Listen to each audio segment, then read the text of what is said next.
The late afternoon sun draped the city in warm, golden light, casting long shadows across the manicured streets. A gentle breeze carried the scent of blooming magnolias through the air, intertwining with a distant aroma of fresh bread drifting from a nearby bakery. The rhythmic hum of the city pulsed steadily, a symphony of distant horns, hurried footsteps, and the occasional burst of laughter from a passing stranger. It was one of those perfect afternoons where time seemed to slow just enough to savor the beauty of the moment. Melania Trump sat in the back of a sleek black sedan, her face partially hidden behind oversized sunglasses, her delicate hands resting on the soft leather armrest. The city outside blurred into a mosaic of color and motion, but her thoughts drifted elsewhere, far beyond the tinted glass and bustling streets. There is always something introspective about driving through these neighborhoods, places where luxury coexisted with hardship, where grandiose high-rises stood mere blocks away from struggling businesses fighting to stay afloat. She had asked the driver to take the scenic route today, choosing to absorb the world in quiet observation rather than retreat into the predictable solitude of her usual routine. There was something grounding about watching ordinary people go about their lives. The elderly woman carefully selecting fruit at a corner market, the young couple stealing a quiet moment on a park bench, the tired barista wiping down an outdoor cafe table before the evening rush. Life was happening in its rawest form, and she found herself drawn to its simplicity. As they approached a busy intersection, a flicker of movement on the sidewalk caught her attention. At first, it was nothing remarkable, just a small figure standing on the corner near a lamppost, dwarfed by the towering cityscape. But as the car slowed for a red light, she took in the full picture. A little boy, no older than 10, stood behind a makeshift lemonade stand. His tiny hands were gripping a plastic pitcher, his eyes scanning the street with a quiet desperation that didn't belong on a child's face. A cardboard sign, handwritten in wobbly letters, read, "Lemonade, $1. Please help my MOM." Something in those words struck her, a sharp and immediate ache blooming in her chest. She had seen children selling lemonade before, a quintessential part of childhood summers, their giggles carried by the breeze as they waved at passing cars. But this wasn't the same. There was no carefree joy in this boy's stance, no playful enthusiasm in the way he straightened the cups on the table. There was only urgency, a silent plea in the way he adjusted the sign, making sure it was visible to those walking past. Her eyes traced the details, absorbing everything. His clothes, though clean, were slightly worn, his sneakers scuffed and too large for his small frame. His face, framed by unruly brown hair, was serious, focused, determined in a way that suggested he had long outgrown the luxury of childhood innocence. Every so often, he would glance down the street, as if searching for someone, before turning his attention back to the stand. Pedestrians walked past him without stopping, too lost in their own worlds to notice the quiet struggle unfolding before them. A businessman in a navy suit glanced at the sign, but kept moving. A woman carrying grocery bags shifted uncomfortably before averting her gaze. A group of teenagers laughed as they passed, one of them tossing a casual good luck kid over his shoulder. No one stopped. No one asked. No one seemed to care. The light turned green, and the car inched forward. Melania felt an inexplicable pang of urgency, as if she were being pulled towards something she couldn't quite name. Without hesitation, she lifted a hand. "Stop the car," she said softly. The driver hesitated for only a fraction of a second before pulling over to the curb. The street hummed with life around them, but inside the car, a stillness settled. She exhaled slowly, gathering herself before reaching for the door handle. Stepping out onto the sidewalk, the contrast between her presence and the modest lemonade stand was stark. The elegant cut of her coat, the way the city air seemed to shift subtly around her. It was a presence impossible to ignore. Heads turned. Whispers began to ripple through the crowd, as they always did when she moved through public spaces. But she paid no mind to them. Her gaze was fixed solely on the little boy. He noticed her immediately, his small frame tensing slightly as his wide eyes flickered with a mixture of curiosity and caution. His hands clutched the edge of the plastic pitcher, as if bracing for some kind of impact. He had expected indifference. He had expected to be ignored, just as he had been all afternoon. But what he had not expected was her. Melania took a slow, deliberate step toward the stand, her heels clicking softly against the pavement. The city noise faded into a distant murmur as the boy swallowed hard, his throat bobbing as he found himself locked in a moment he couldn't quite comprehend. She reached into her purse, retrieving a crisp bill. The boy's eyes flickered down, widening slightly at the sight of the $100 note in her hand. His lips parted in surprise, but he said nothing, his fingers twitching as though unsure whether he should reach for it. She placed the bill gently on the table, beside the pitcher, her voice soft but steady. 2 cups, please. The boy hesitated for only a heartbeat before springing into action. His hands worked quickly, pouring the pale yellow liquid into 2 small paper cups with careful precision. His movements were practiced, steady, as if he had done this 100 times before. As he handed her the cups, his fingers brushed against hers briefly, the warmth of his small hands contrasting with the coolness of the evening air. She accepted them, but made no move to leave. Instead, she studied him for a long, quiet moment. There was something profound about the way he stood there, in that moment, in that sliver of time where the world seemed to pause just long enough for 2 vastly different lives to intersect. She could see it in his eyes. A story, a fight, a resilience far beyond his years. She took a slow sip of the lemonade, allowing the tart sweetness to linger on her tongue. And in that moment, she knew this wasn't just an ordinary encounter. This was the beginning of something far greater. The lemonade was cool against her lips, its tartness lingering just long enough to draw her deeper into the moment. The street around them continued its restless motion, cars rolling past, hurried footsteps echoing against the pavement, conversations blending into an indistinct hum. But within this small space between the makeshift stand and the edge of the sidewalk, time had begun to slow, its weight settling gently between them. Melania observed the boy as he stood in quiet stillness, his hands resting lightly on the edge of the table, his chest rising and falling in a steady rhythm that betrayed his efforts to maintain composure. His gaze flickered upward every few seconds, wary yet searching, as if he were waiting for something unspoken, an expectation that had not yet been met, an answer to a question he hadn't yet found the courage to ask. She could see it, the way uncertainty clung to him like a second skin, stitched into the fabric of his existence with an invisible thread of struggle. There was a fragility in his presence, not of weakness, but of a child carrying burdens far beyond what the world should ever place upon small shoulders. She took another sip, letting the cool liquid fill the silence between them. A gust of wind rustled the cardboard sign, lifting its edges momentarily before letting it settle again. The words scrawled across its surface had drawn her here, a simple plea written in uneven strokes, yet heavy with a weight that far exceeded the ink that formed them. The boy shifted slightly, his fingers tightening around the rim of the pitcher. His lips parted as if he might speak, but the words never came. He was not used to being noticed. He was not used to someone stopping. Melania lowered the paper cup and placed it carefully on the table beside the untouched second serving of lemonade. She did not rush, did not press, did not demand an explanation for what she already understood with quiet certainty. A small voice inside her whispered that this moment was more fragile than it seemed, a delicate thread in the fabric of his day that could unravel with a single misstep.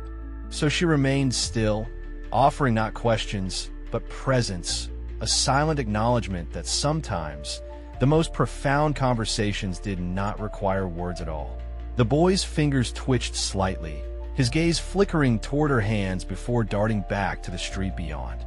She followed his line of sight and caught a glimpse of what had drawn his attention. A woman standing several yards away, her figure partially obscured by the awning of a nearby laundromat. Her arms were crossed tightly, as if warding off a chill that did not exist, her posture tense with the unmistakable weight of worry. Dark strands of hair had slipped from the loose knot at the nape of her neck, framing a face lined with exhaustion rather than age. She wasn't watching them directly, but her body leaned ever so slightly toward their direction, her presence tethered to this child in a way that needed no explanation. The boy exhaled softly, the breath barely audible, yet heavy with the kind of resignation that no child should ever carry. She understood now. This wasn't just about lemonade. This wasn't about pocket change or childhood ambition. This was about survival. Melania turned back toward the table, letting her fingertips skim the edge of the worn cardboard sign. "Please help my MOM." The words felt heavier now. She had known hardship in her own way, though it had never worn the same face as this. She had known what it meant to stand beside someone whose every breath carried the weight of expectation, to be defined not by her own existence, but by the presence of someone more powerful, more scrutinized, more spoken about. She had spent years watching from the periphery, understood what it meant to be both seen and unseen in the same breath. But this was different. This was not the burden of public expectation. This was the burden of survival itself. The wind shifted slightly, carrying the faint scent of detergent from the laundromat, mingling with the distant aroma of freshly brewed coffee from a cafe down the street. The world continued its unrelenting pace, unaware of the delicate moment unfolding at its center. The boy looked at her then, really looked at her, as if trying to decipher the meaning behind her presence. His fingers flexed against the table, his throat working as if swallowing a question he wasn't sure how to ask. Melania let the silence stretch between them, her expression calm, unwavering, inviting him to find whatever answer he sought. And then, without a word, she reached for her purse once more. She moved carefully, deliberately, allowing him to see each motion for what it was, not a hurried act of charity, not a gesture of obligation, but an offering of something deeper, something far more significant than the crisp bills nestled between her fingertips. She placed another $100 bill beside the first, smoothing the edges as they rested atop the plastic tablecloth. The boy's eyes widened slightly, his breath catching just enough to reveal the depth of his disbelief. She did not say anything. She did not need to. His small hands remained still, hovering just above the money as if afraid to touch it, afraid to break the spell of whatever had just unfolded between them. And then, slowly, as if testing the reality of the moment, his fingers brushed against the edge of the bills, his touch hesitant, disbelieving. For the first time since she had stopped, his eyes met hers fully, no longer darting away, no longer searching the street for something unseen. There was something raw in his gaze, something unguarded, something painfully young, yet burdened with a knowledge that should not belong to a child. It was gratitude, yes, but it was also something more. It was recognition, an understanding, quiet yet profound, passing between them like a whispered truth that neither needed to speak aloud. Melania allowed herself the faintest of smiles. Not one of triumph, not one of pity, but one of quiet acknowledgement, a bridge between two lives that could not be more different yet, in this moment, shared something profoundly human. She glanced once more toward the woman by the laundromat. She was watching now, no longer pretending not to, her arms still crossed, but her expression softened, her posture slightly less rigid, as if a weight had shifted just enough to allow breath to flow a little easier. The moment was ending. She could feel it, slipping back into the rhythm of the world that would continue moving long after she walked away. She reached for the untouched second cup of lemonade and lifted it in a small, almost imperceptible gesture, an acknowledgement of his effort, of his resilience, of the silent fight woven into his every breath. And then, without another word, she turned and stepped away, allowing the story to belong to him once more. The weight of the untouched lemonade sat in her hand as Melania stepped away, her pace slow, unhurried, as if each step carried the delicate responsibility of leaving behind something far greater than a simple transaction. The coolness of the cup pressed lightly against her fingers, a quiet reminder that, though her presence in the moment had ended, The ripple of its impact had only just begun.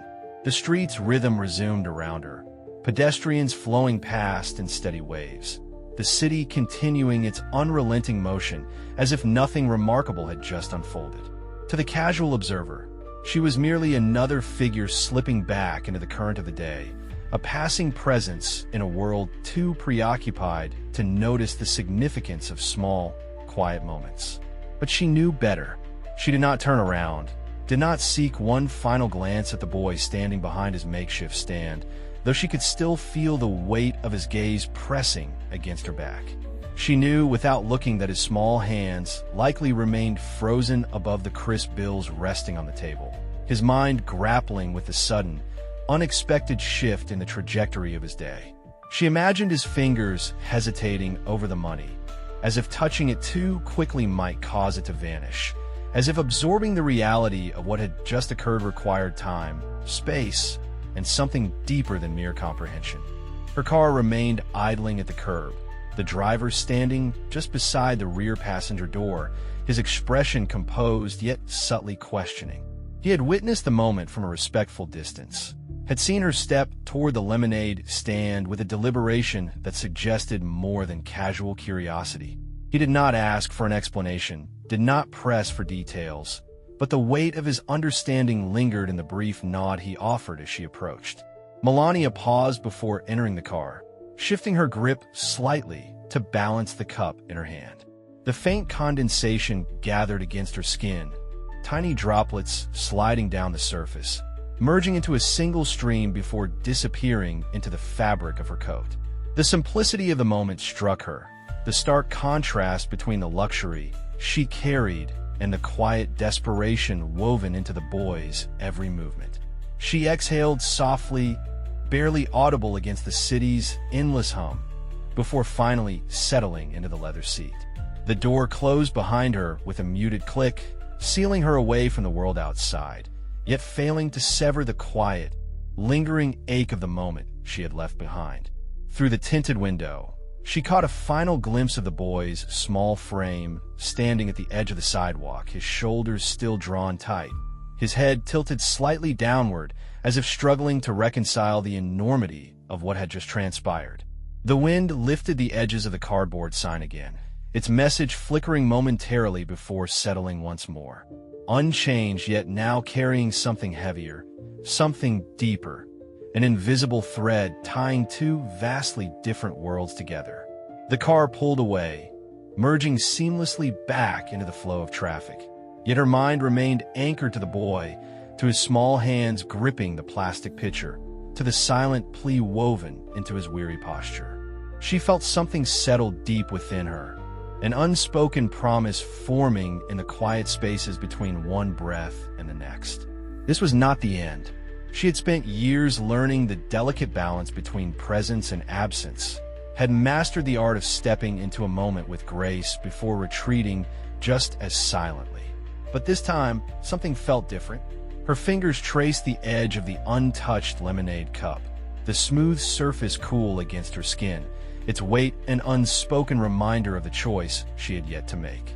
She had seen struggle before, had walked through places where hardship clung to the air like an invisible fog, thick and unrelenting. She had shaken hands with those who bore the weight of loss, had listened to stories of resilience, spoken in voices both weary and unwavering. Yet, no moment had ever felt quite like this. The boy had not begged, had not reached for pity with outstretched hands, had not asked for more than he believed was fair. He had simply stood behind his table, behind his carefully written sign, behind the quiet dignity of a child willing to shoulder burdens far beyond what should have ever been required of him. She could not forget that. She would not forget that. The city blurred past in streaks of muted color, buildings stretching high above sidewalks lined with stories waiting to be heard. She had the means to leave them behind, to disappear into the quiet luxury of a world where struggle remained distant, where problems existed only in headlines and briefings and carefully curated reports. But today, she did not want to leave it behind. Her voice, when it finally emerged, was soft yet steady, the decision already settled in the quiet corners of her mind. Turn around. The driver glanced at her briefly in the rearview mirror, his brow lifting slightly in silent acknowledgement. He did not question her, did not hesitate, merely slowed the car before finding a break in traffic, guiding the vehicle back toward the place where a child stood alone at the edge of the sidewalk, still gripping the weight of his world with small, trembling hands. As they neared the intersection, she caught sight of him again. He had not moved. His fingers remained curled around the rim of the plastic pitcher, his expression unreadable yet undeniably altered, as if something had shifted within him, something neither of them could yet name. The car came to a gentle stop a few feet away, but she did not immediately step out.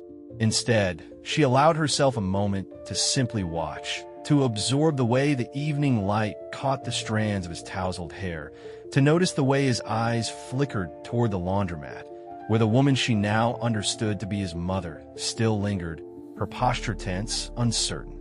The weight of her decision settled fully then. This was not just an afternoon encounter. This was not just an act of kindness left behind on a table in the form of crisp bills and fleeting generosity. This was something more. A question hung between them, unspoken yet pressing. Would she leave him with only this moment, a brief touch of kindness that might fade into the background of a life too familiar with struggle? Or would she reach further, step beyond the quiet exchange of money for lemonade, beyond the simple acknowledgement of his existence? Her fingers tightened slightly around the cup, the coolness grounding her in the reality of the choice before her. She had already decided. This would not be the end.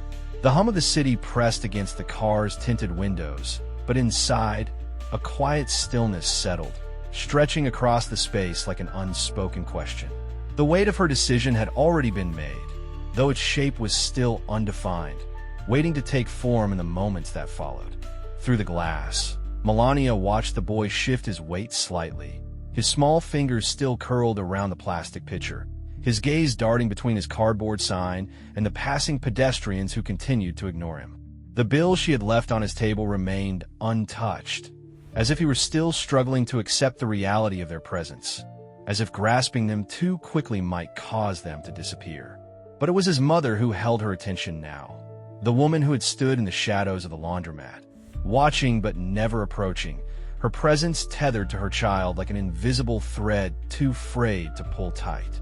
There was something in the way she held herself, in the way her arms remained crossed tightly across her chest, in the way her posture spoke of exhaustion rather than defiance. She was waiting, not for charity, not for rescue, but for something she did not yet have the words to name. Melania understood that kind of waiting. She had spent years learning the language of silent endurance, of holding composure in spaces where she was seen but never truly known, of carrying the expectations of others without allowing them to crush the fragile pieces of herself that still longed to exist beyond them.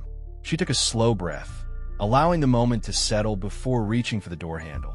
The air outside felt heavier now, the late afternoon sun beginning its descent, casting elongated shadows across the sidewalk where the boy stood.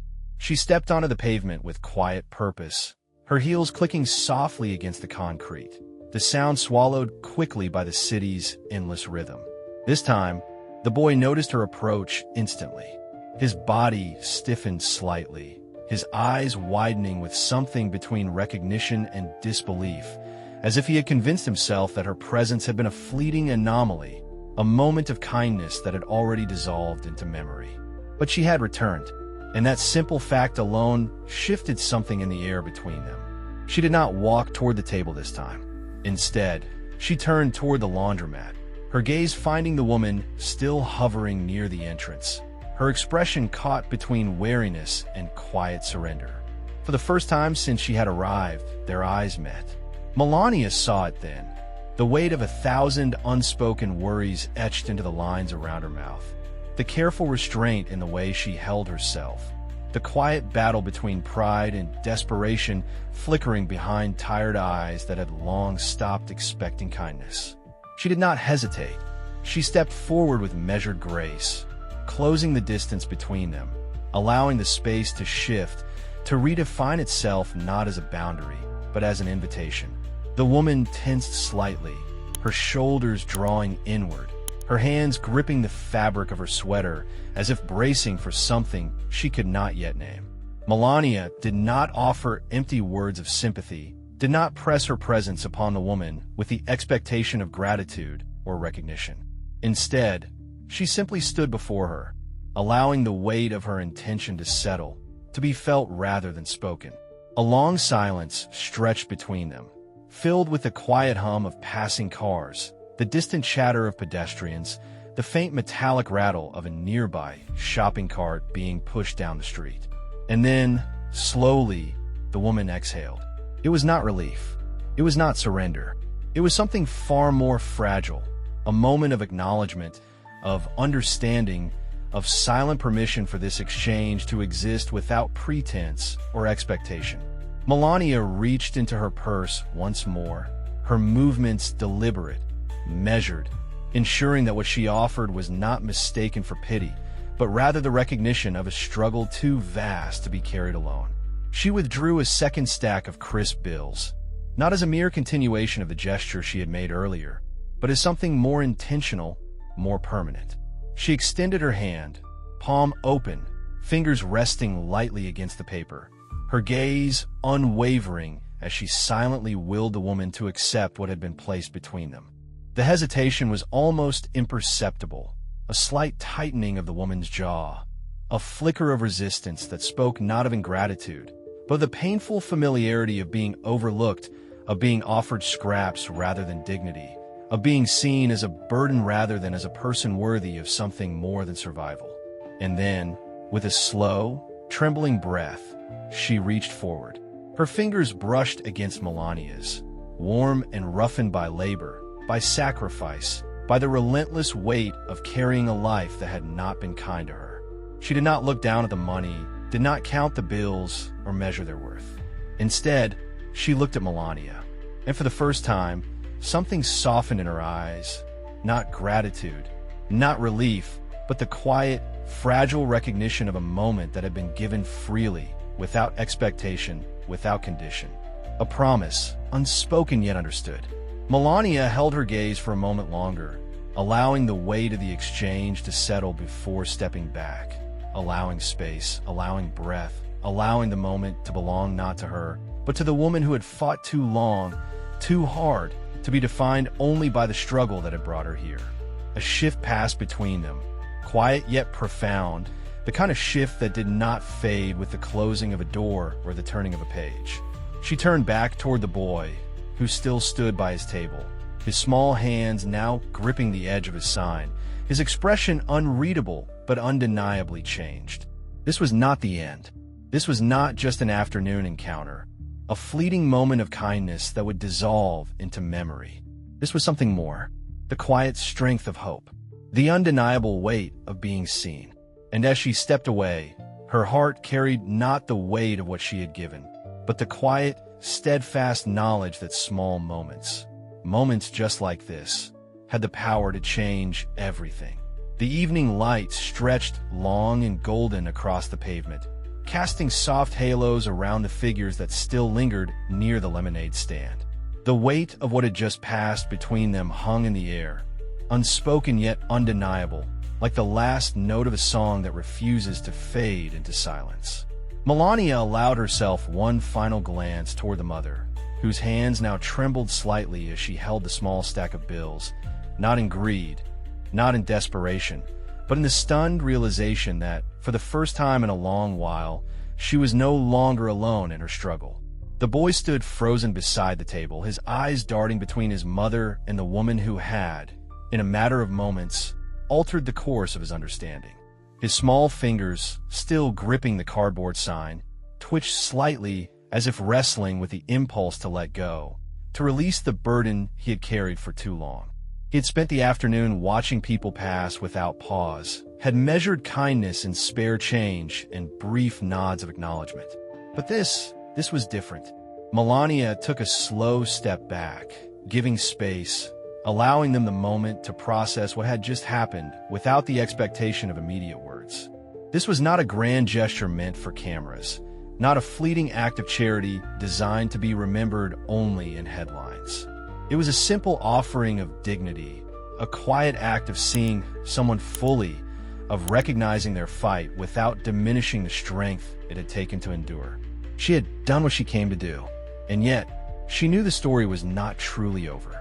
As she turned, making her way back toward the waiting car, she heard the soft rustle of movement behind her, quick and hesitant, the sound of sneakers against the pavement. The boy had moved before he had time to second-guess himself, his small legs carrying him forward with quiet urgency, as if propelled by something beyond his understanding. She felt him before she saw him, the quiet presence of a child standing just close enough to be noticed, but not so close as to intrude. She turned slowly, meeting his wide, searching gaze. For the first time, he spoke. "Thank you." His voice was barely more than a whisper, the kind that carries the weight of something far greater than its sound. It was not merely gratitude for the money left on the table, nor for the bills resting in his mother's hands. It was something deeper, something that stretched beyond words, a quiet acknowledgement of the shift that had taken place within him, within this moment, within the understanding that kindness was not always something distant, fleeting, or conditional. Melania studied his face, the sharp edges of childhood softened by an exhaustion that had no place in one so young. And then, gently, she lifted her hand, pressing it lightly to his shoulder. A simple touch meant not to comfort, but to affirm. He did not flinch. He did not pull away. Instead, he straightened his small frame just slightly, as if grounding himself in something he had not allowed himself to believe until now, that the world, despite all of its indifference, still held room for goodness. She did not need to say anything. Some moments were meant to be left untouched by words. A few feet away, the boy's mother stood watching, her expression unreadable yet profoundly altered. The wall she had built around herself, the silent armor forged from years of hardship, had not fallen completely, but they had cracked just enough to let something through. Hope, not the grand, sweeping kind that belonged in speeches or fairy tales, but the kind that settled deep in the bones, quiet and steady. The kind that reminded a person that they were still here, still seen, still worthy of something more than survival. Melania gave the boy a final nod, her fingers squeezing his shoulder lightly before she pulled away, stepping once more toward the waiting car. The world around them had not changed. Cars still honked in the distance. People still hurried past, unaware of the small, extraordinary moment unfolding on an ordinary sidewalk. But within this one pocket of time, something had shifted. She settled into the back seat, the door closing softly behind her. The driver did not ask questions, did not break the silence that had become sacred in its stillness. The car eased forward, merging back into the steady current of the city, but she did not turn to look back. She did not need to. She knew that the boy was still standing there, his hands no longer clutching the sign, his eyes watching until she was no longer in sight. She knew that his mother, though still uncertain of what came next, was already standing taller, the weight on her shoulders just slightly lighter than it had been moments before. And she knew, without a doubt, that this was only the beginning, because kindness, true kindness, was never just a single moment. It was a ripple, stretching far beyond what the eye could see, touching lives in ways that could not always be measured. And as the city blurred past her, fading into the soft hues of the approaching dusk, she carried with her the quiet certainty that sometimes the smallest acts held the greatest power, the power to change everything.